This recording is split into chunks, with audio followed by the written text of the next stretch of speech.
I've gotten that many times in my life.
was quite the intro. I'm not gonna lie, I did not expect it to get so intense in those last 10 seconds of the countdown. Caught me off guard. Awesome. Well, welcome. Yeah, before I forget, because I always remember like we're several minutes into this. Right now, I'm going to send out this link. Please go share. Yes, I'm gonna do that right now. We have a special guest today on our Wednesday wrap up, which we usually don't ever. I don't know. We've ever had a guest. I guess maybe we had Ben once, huh? It's Manske. It's Manske. Oh, Manske's on mute. I'm not muted. I promise. Oh no, not again, Josh. I can't hear Manske now. Suck. Oh, but the nice thing is that now if Josh leaves, we can hear each other. Have to leave and come back. Mm-hmm. Manske, you can hear me, right? I can hear you. Yeah, that's great. So normally when this happens, it's just me right now. Just like me and the camera. So now Josh, we can have some friendly banter while we wait for Josh to come back. Yeah. So is this a Josh issue? Or yes, it would appear that way. This has happened now 2 or 3 times in different months. So it's a trend. And then we got like Sheila like in the chat being like, no, I can hear you guys. And like I can hear Josh, but he can't hear me. And everybody has bugs. All the bugs. I don't know if I told you, I've for many years now been accumulating like screenshots and things of just like weird errors that I see like in places like, you know, a big display at the airport with a blue screen of death, or, you know, like trying to log into my bank and it says null of null is not found or whatever, you know, stuff like that. And I want to like, and like all like very high profile companies and like high profile environments. And I've been like saving them for a while to give more of just like a feel good dev talk of like, hey man, it's okay. Everybody has bugs, you know, welcome back. So it's like that idea of like, when you're really stressing out about your thing that went down and like people can't reach your site, it happens to everybody, you know, sort of a commiseration. It always happens. It happens when you go to show it to someone and it's really important. Yep, exactly. Inevitably. Well, I'm glad you can hear us again. I can't. I don't know what happened. As soon as Manske came on, all of a sudden I couldn't hear anything. So, you know. The stream couldn't handle the air. Not enough room on this Wi-Fi router for both of us, apparently.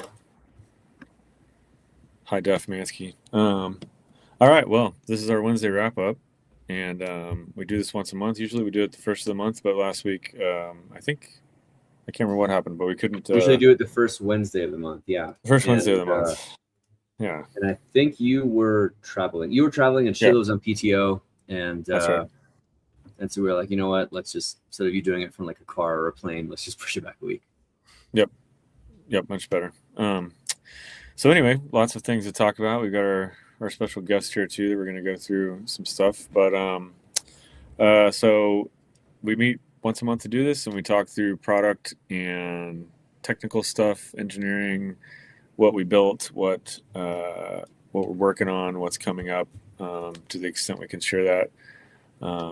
And any other relevant news, I suppose. And if you have any comments, please put them in the comments channel and we will try to answer those items. So I have kind of a list of things that I'm going to go through. I think maybe the most biggest, most important thing probably would be to start with our guest here. And although he's not a guest to Stuff.io, just a guest to our Wednesday wrap up. So, Manske. This is just like a TV series special guest star on a different TV series on primetime. It is. Crossover. It's a crossover. Yeah, exactly. It's a crossover. Yeah. You're usually on a very special episode of Wednesday We're on the wrap same network. We just. Yeah. Is it colliding? Yeah, so, it's back-to-back episodes, right? And they just overlap each other. For this one. We're blurring the Manske cinematic universe. Definitely. So Manske's been working on a big project for quite a long time. We have a creator portal that allows people to upload and do some amount of things. The idea and the intent of that is to have it fully automated. And so that's what Manske's been working on, is building out that automation pipeline and really just completely rebuilding the entire creator portal in general, which is amazing for us because then we can have a much higher throughput of people that want to come in and release media. So starting with ebooks and audiobooks, and I'll let you take it away, Manske. You can walk us through what is going on and what it looks like and when people can maybe hopefully expect to see this go live, because I think our original intention was to push it live today, but then I'd basically countered with if there's any small things we need to tweak, we should do that. But it's not it's not coming soon in the next couple of months. This is like, we probably could deploy it now, but you could tell me better. Yeah, absolutely. And actually what we're going to find out right now if all the updates went through, because as we were going through the countdown, I merged all the updates that we went through today. So it could go really bad, really poorly, because I haven't even went through all the screens yet. So I was, we'll create a little bit of drama on today's episode. There we go. So first of all, I think what really needs a big shout out here is kind of where the state of AI is, and specifically agentic AI within Book and Stuff, and what Guillermo and the tech team have set up has allowed people like myself with lower levels of technology and coding experience to really go in there and start building the tools and the things that we wanted to do for a long time. And sort of one of the things that was priority on my list and Josh's and Ben's list as well has been Creator Portal, as we've referred to it up to this point. And a lot of feedback from, sort of the V0 of Creator Portal is that, it was still very crypto focused. You had to pay the fee in crypto, you could only get paid in crypto, and it just wasn't really friendly for sort of the mass audience. And that's what we've always been building for, is the mass audience. And that's really the focus of sort of this, I'll call this one V1 of Book.io self-publishing, and making this a process where, kind of going back to the mom test or any sort of author that's used other self-publishing platforms, is making it friendly and useful for them, with a few massive updates that can really kind of change how people perceive this and see this. And then also understanding the marketplace of, utilizing blockchain technology, but then what makes financial sense and what makes sense for the consumers in Book.io from that point of view. So I will share the screen here. Sweet.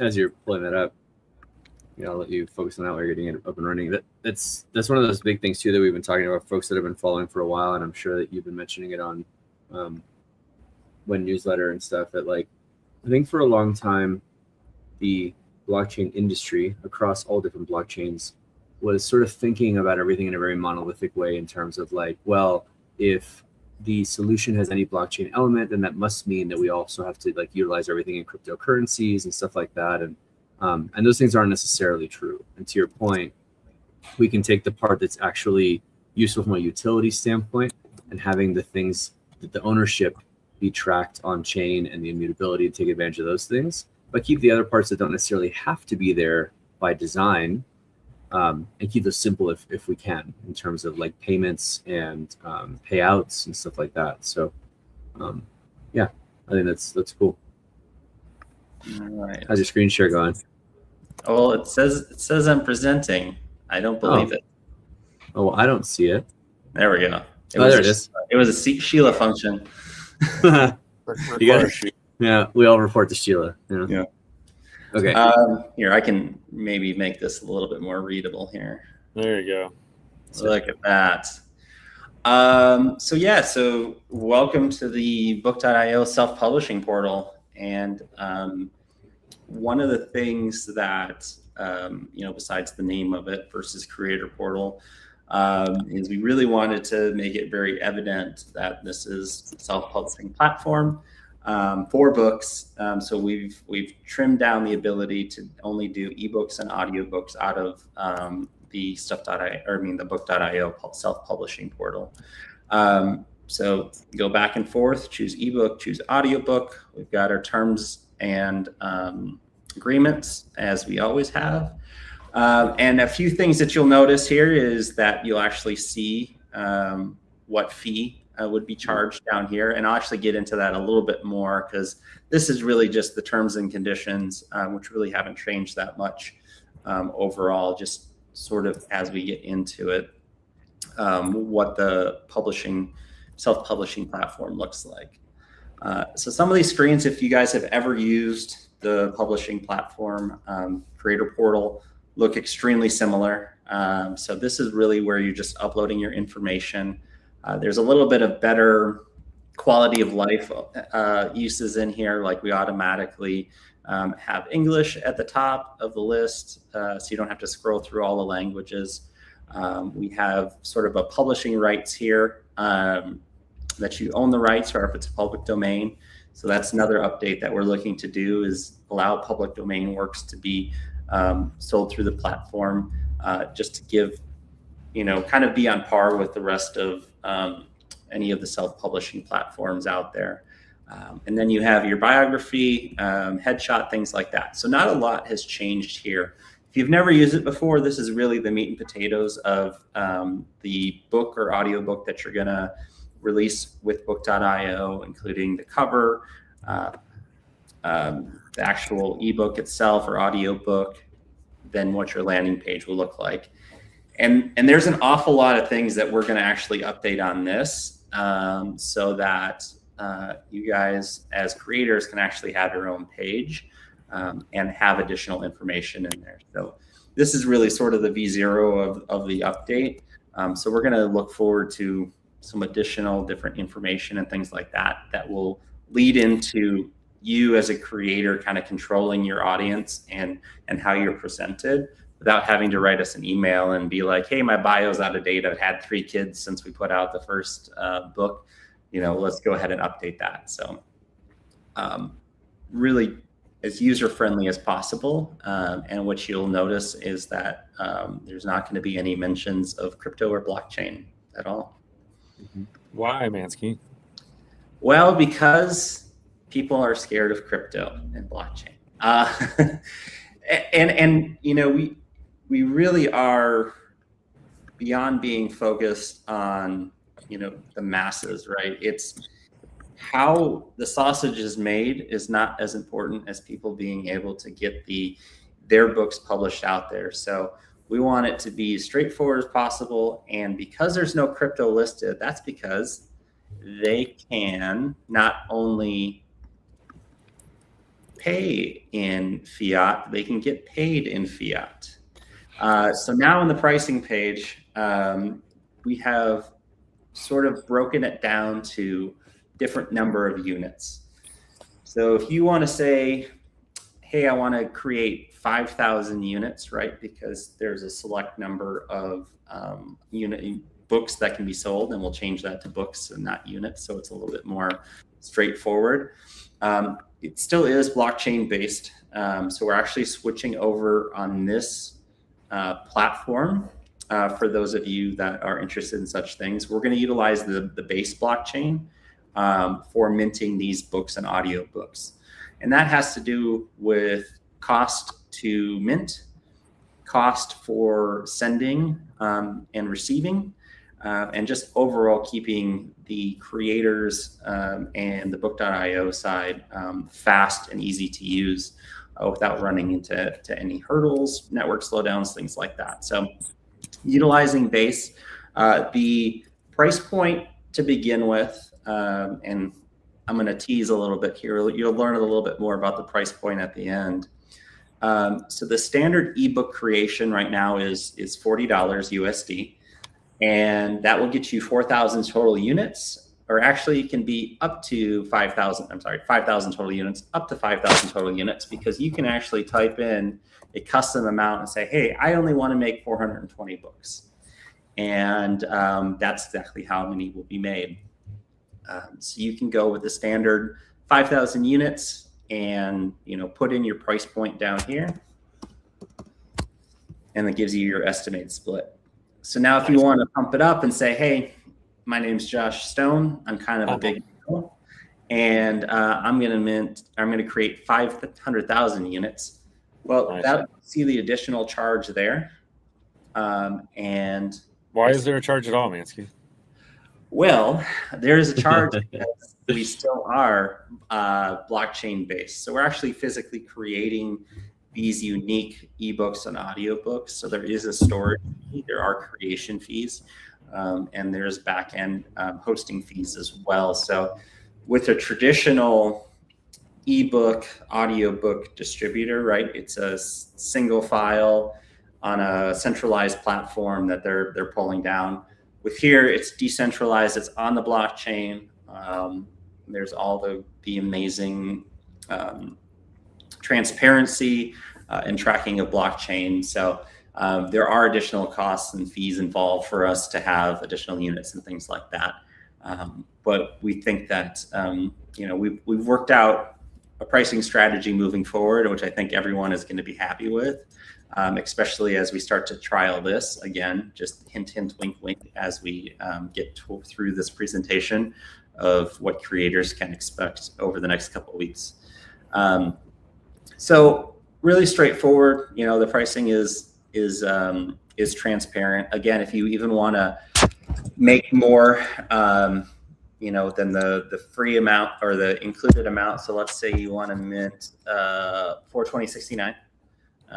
That will also show you how much your additional charge is going to be for that amount. You put in your price point here. Because we switched over to utilizing Base for the Book.io self-publishing, we were able to drop the minimum price point to 99 cents. And that is because we no longer are sort of running into some of the boundaries that the Cardano blockchain has sort of left us with. So now we can actually do 99 cents, which is the minimum price you'll see on most self-publishing platforms. Why not Cardano? We love Cardano. However, Cardano can be extremely erratic and expensive when it comes to minting fees, sending fees, and when we're looking at the mass audience, right? In the past, Cardano is the price it's at now, and it's been higher in the past, but it's been upwards of $2 before to send an ebook to somebody, and that is it's not sustainable. Same thing with in the past and currently, if you mint some of our other books on Cardano, you'll see the network fees built into the price point, and that is not sustainable, right? Because we're continuing to have to charge people just to mint and send to their wallet. With Base, we're able to get around that and still have a very good interaction, security, everything that we had with Cardano with the Base blockchain on this. And it is built for the masses, right? So Base blockchain has a little bit of notoriety out there. There's a lot of different companies building on Base. And we think that for this side of things right now, it is the best path to go. Now, I will say that we talked a little bit about a crypto native version of this in the future, where it's more of a select your blockchain crypto focused side of things, which would have a lot of different stipulations and things like that. Will it always and forever just be Base? Not necessarily. Okay.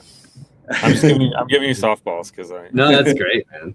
I will say too, one thing, since this is like usually a tech focused audience, the other piece too, in addition to what Manske was saying, like blockchains can be, as you said, like erratic in their pricing, and Cardano, from its fee structure, is actually not erratic at all. It's quite predictable, but unfortunately it's predictably expensive, right? Because the problem is that aside from the fees, which are actually relatively low, that the big hitter that gets us a lot on that, that Manske was alluding to, is what's called min UTXO on Cardano. And so what's unfortunate about that is it's an denial of service DDoS system on the Cardano network, is that for you, the end user, you want to just buy, Manske's book on how to grow beautiful hair, and like you want to pay just 99 cents for it. But it turns out that you're now also paying the 99 cents, getting his book, and then also getting like 1.5 ADA with it for the min UTXO that it's imposed by the network. And so you're basically having to buy that ADA to have it be sent along with your book, whether or not you want it. And so that is one of the challenges that Cardano in its current form imposes on us when we're trying to do these things, is that min UTXO. There's been conversations about whether or not that'll stick around and they'll do away with it. Back when Mithril was like chugging along, I was like, okay, great, we're not going to have to worry about that. But in the meantime, for those that have been following and are more tech leaning, I'm curious what's the difference? Base doesn't have any. Where's Mithril, Guillermo? Yeah, exactly. That's a great question. Where I'm gonna make like a milk carton and send it out and ask that person. Have you seen? But have you seen me? If so, call Manske. Yeah. So anyway, it's just some context and some history for folks on like, I think as a company, as a multi-chain company, we tried for a very long time, maybe longer than we should have, to try and make it work on Cardano. And until some of those things get smoothed out, when we're trying to think about creators and end users first, this is going to be faster and cheaper for these kinds of activities in the meantime. So good move and good call switching over on that, Manske. That's basically what I said. It's cheaper. I really appreciate it, Guillermo, and and this is where, again, right? So what agentic AI is able to do for us is, I'm not in the weeds of the everyday Cardano network, understanding the fee structures and being able to explain it that well. But I understand the direction that we're going into, what we need to hit, and who the target is of this, and it just really helps us kind of move a little bit faster across the board. So yeah, so we still have a calculator here, so it basically will tell you what your estimated sellout revenue is. So if you sold 5,000 units at 99 cents, you're looking at 49.50, and then your 70% split, which is exactly how we had it before. Still going to be 70% split. 70% goes to the creator, the author, and 30% to book.io. And here's where it starts to get really nice and user friendly, and something that our creators, even the crypto native creators, have been asking for a while, and that is the ability to get paid in fiat. So you're going to see USD on here, but the cool thing is you actually do get paid out in your local currency. There are 94 countries that are supported right now for getting paid out through book.io self-publishing. So when you look at this, essentially there could be some cross-border fees and things like that, but once your balance hits 50 USD, we'll add this in here. So basically we're looking at probably 60 days out to start. So when you launch your book, your first payment will be 60 days out, and that is paid once your balance hits 50 USD. Now that is actually a Stripe bottom line of, hey, we need to have transfers that are $50 or more. And that just avoids hitting microtransactions where we're sending out a couple dollars here and there. So I'm going to do a little bit of a bigger write-up in the FAQs for that, so that everybody sort of understands that once you start selling, your first payment from your sales will be in 60 days, but it has to be a minimum of 50 USD. And then that may change. I mean, my goal is always 30 days, but we're going to launch with 60 days. And then you will come down here and you can check your country of residence. So let's say I'm in the United Kingdom. And then if you're on the list, you can absolutely sign up for this. And if your country is not listed, we're not going to support any credit card payouts currently. So you'll have to check back in the future for additional countries that are listed here. So what we've also built into this, which was something that a lot of creators are excited about having access to, is redemption codes.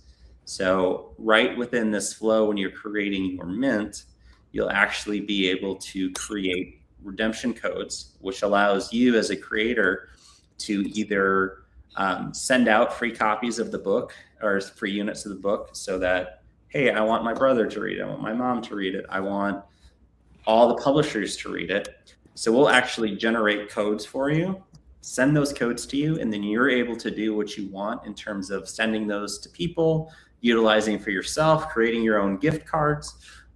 So a lot of different options there. And we'll have even a little bit more information about what a redemption code is in the FAQs. But what's really neat is, so let's say that, I'm creating 5,000 books and I want to get 100 of them to send to my friends, family, publishers, anybody. You send them the code and they can redeem it with just a email address, and we'll have sort of a template sent out with the codes so that you can actually email it and somebody can see how to set it up very easily. There is a little bit of a setup fee and a price per code, but that is a manual process for it. So we're going out, we're entering those codes, we're connecting them, things like that. So that is basically a prepaid cost by you, and then you're able to send them, that person is able to redeem it for free. And what you'll notice is, if you do why would I do that, Matthew? Well, man, because your mom deserves to read your book for free. So, and that's what's really good about it, is because, instead of sending somebody a link and saying, hey, you should read this or buy this, or makes it very simple, where you can actually just put it into a URL. They can hit it, sign up with an email address, and go ahead and start reading that book right on the book app or the book desktop app. And it is 100%, has all of our DRM, all of our anti-piracy in there, so that you are truly utilizing all that's great about book.io, and other people are reading it. And we've got a ton of additional tools coming soon for authors and creators to actually interact with their audience and see how their audience is interacting with their books. And so when someone does the redemption code thing and they go through this process, are we automatically emailing them those codes, or then are you creating this for them and sending it over?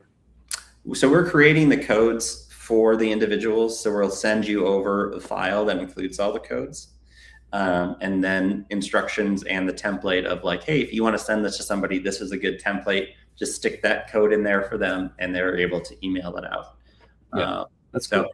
And again, well, go ahead. Well, I was gonna say, with everything else that you've been able to build here, and the way that we have the stuff wired up with the agent stuff, you could probably make that all automated. I think you could very well do that. So I'm over here. I'm promising features for you. I feel like the tables have turned. Yeah. And now tech is promising stuff like sales. Yes. Yeah. I'm gonna sell it. I'm gonna sell it and say, no, Manske's got that. You know about it. That's great. That's really Hey, one word about the promo codes too, because you told me this morning, is that we get a request a lot from authors for this functionality to have promo codes generated right here. So yeah, absolutely. And it's just, I think it's really a cool process. So realistically, right,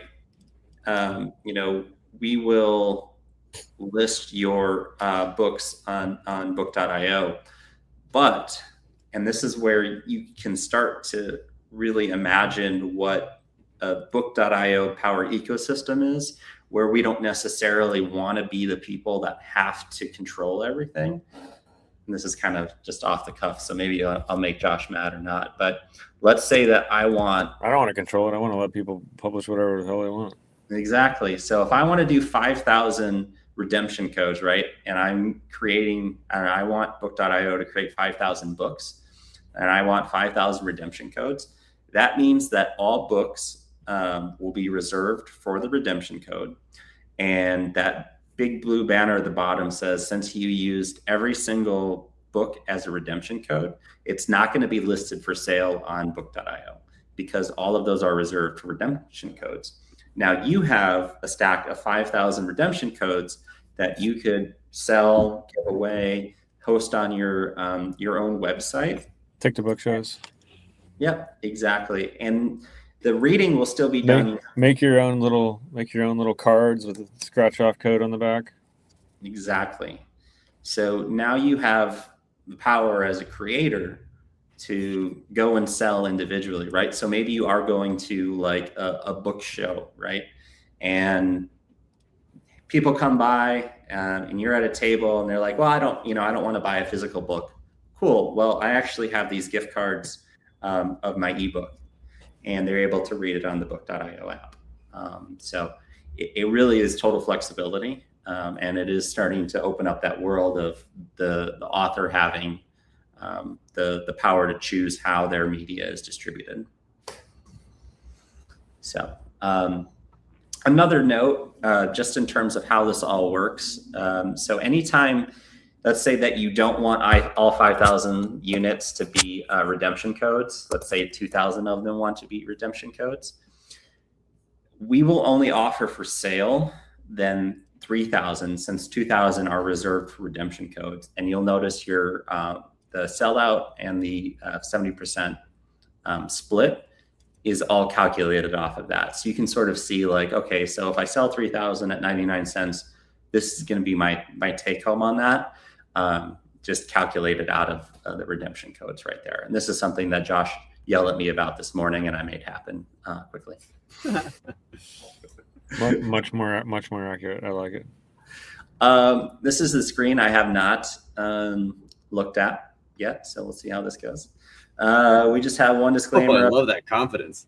You're just blowing live into a screen you've not looked at yet. That's insane. Oh man. All right, go ahead. So anybody familiar with the screen before? There was a bunch of different checkboxes. We just have one checkbox to just make sure that you are representing all the information correctly. You didn't actually write Harry Potter. I did not. So I am lying to you.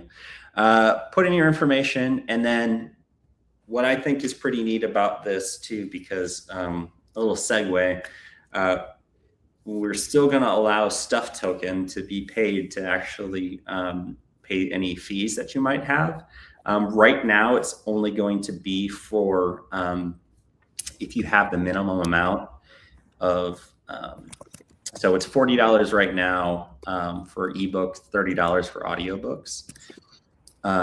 You can actually pay in stuff token for that fee, so that we're continuing to use that cycle of stuff token in the ecosystem that we have. But you can also now pay in credit card.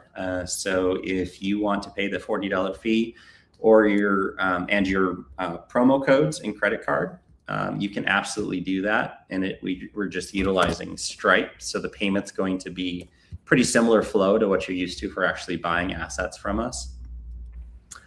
So with my redemption codes and the $40, it's going to be $199. You can pay with credit card. Hopefully there's no important information on my thing here. All right, so you can actually view the details and you'll get a breakdown of exactly what the charges are. And one thing that's really important to note is when you pay by credit card, this is where you add promotion code. So if maybe possibly at some point this week when this go live and we send out a promotion code to do all of this to do 5,000 units for free, that's exactly where you would actually put that. So it really opens up a world of possibilities for us when it comes to promotions for creators, the opportunity for people to come in and have transparency of what they're getting, and overall just making people more comfortable with utilizing the book.io platform.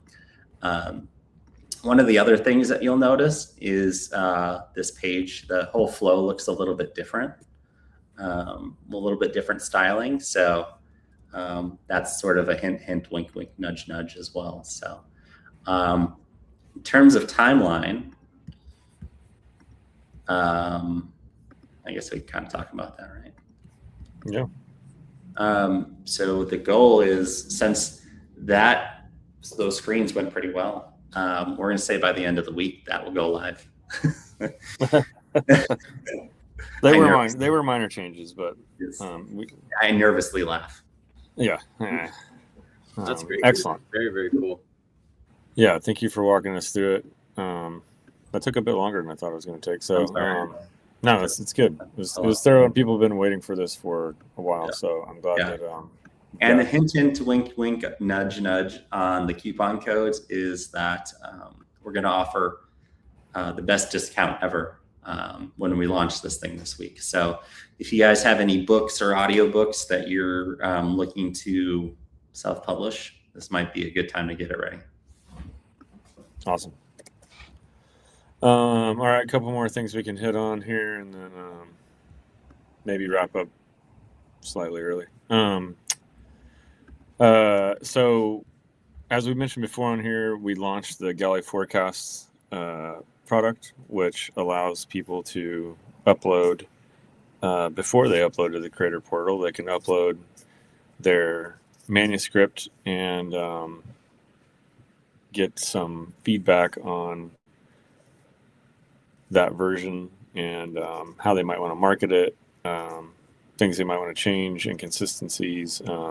So we've been doing a lot of that on the kind of biz dev side, talking to authors and publishers, demoing it, having authors use it and go through it and get feedback on it. And so we've been making a lot of changes to it in the last couple of weeks, and that's getting tighter and tighter. It's a live product, so anybody that wants to use it can go to galleyforecast.com, one of the stuff branded projects. Next thing on my list is, Guillermo, if you want to talk a little about the engine for consumption tracking. Oh, sure. Yeah. So, we've been talking about consume to earn for a long time.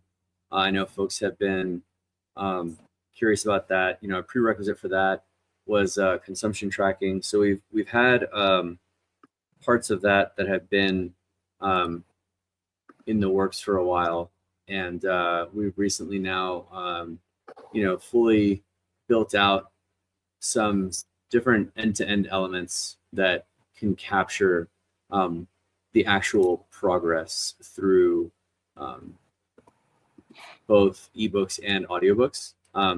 We still need to add some resilience around like tampering and gamifying and stuff like that. But that's some of the prerequisites for consume to earn are now in place, which is really nice in terms of just the basic consumption tracking stuff. Awesome.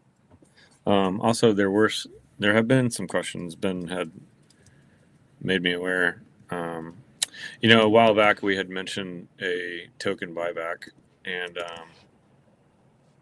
not to get into too deep of details, but we have been slowly procuring and buying stuff token. So to date, I think we've bought around 50 million tokens. So anybody that's curious or following the token side of things, that's something that we've been doing for the last couple of months. So on the consumption tracking side, then obviously some of that stuff will tie in, right? So and as we sell products, as we sell things through the creator portal, as we sell things on the site, on Galley Forecast, all the inventory that we're working on getting in, all those things will contribute back to that system as well. And then we also launched, I'll say just one off, we launched a couple kind of microsites, one for libraries, which if anybody wants to look at it, they can check it out. It's just libraries.book.io. And then we're in discussion with some different libraries on some large implementations, and you can go check out sort of what the benefits are for libraries and why they would use it, which is a big issue in the library world. Mostly just so if people don't know, if I buy an ebook on Amazon, obviously it's a license and it could go away at any time if the publisher or author or Amazon or anybody chooses to take it down. But with libraries, it actually automatically disappears after generally either 50 checkouts or 24 months. So they will use taxpayer money to buy a bunch of ebooks or audiobooks, and without doubt, in 24 months, all of those go away. So they basically are in this trap of, they use taxpayer money to buy content for their constituents, and they, essentially are leasing it. And it's become a very big issue in public libraries and also in academic libraries. And we've been talking to both sides and universities and local public libraries, and there's a massive opportunity for what DEAs specifically can solve, and there's a lot of intra-library lending that takes place as well. So there's a huge secondary reason to be able to pass those between libraries. And the other one is rightsmanagement.com, rights-management.com, and it's basically for tracking on chain what usage rights exist and being transparent from a label or publishing house perspective, so that they can also catalog and track attribution appropriately. And so we've done there's some business development work going on there as well, and all kinds of stuff going on. And then last night, actually, we just had we started, which I think I mentioned before, maybe in the past, probably in June, we started a nonprofit called North Texas AI to just really partner with and get out in the community. And so what we do is we bring together AI builders, we bring together AI investors, enterprise business people that are internal advocates for AI, and working with several cities. And actually, last night we had the meeting at the University of Texas at Dallas in Richardson, and actually right adjacent to, after construction finishes, will be the largest business school in the United States, which is pretty awesome. And so I had a really good time at that, and are trying to, we did one meeting back in June. We just did this one last night. We're going to try to get into a cadence where we're doing these once a month. So anybody who's local or wants to come out and hang out, obviously you're welcome. We had some Book.io peeps come out last night, which was cool. And it's a good time. There's just so much stuff happening, and it's fun to participate and help bring people together so we can increase awareness, have discussions, and honestly just learn from each other. So thanks for everybody who came out to that last night. I think we had, I don't know, maybe 80 people, 100 people, something like that. It was a good meetup. So no thanks to Guillermo because he wasn't there, but Manske was sweating, doing stuff. You were there in spirit. So I was there in spirit, and if you go, you get to see Manske's big gong. That's true. Yeah. Man, dang, we should have had the gong ready to gong it out for us. That'd have been a good exit. We need a video for it so we can just play it every time. Dude, I need a freaking animated GIF of you ringing the gong. That'd be great. That'd be good to have. We should I don't think I had anything else on my list. What? We should start live streaming North Texas AI meetings. Dude, we totally should. We have everything set up. Are you not doing that? No. Guillermo, why don't you fly out here and help us?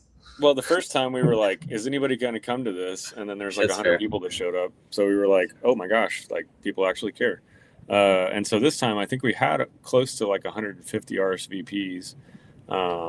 And it was a different crowd. There were people that came to this that, there was a little bit of crossover, but, it was a different location too.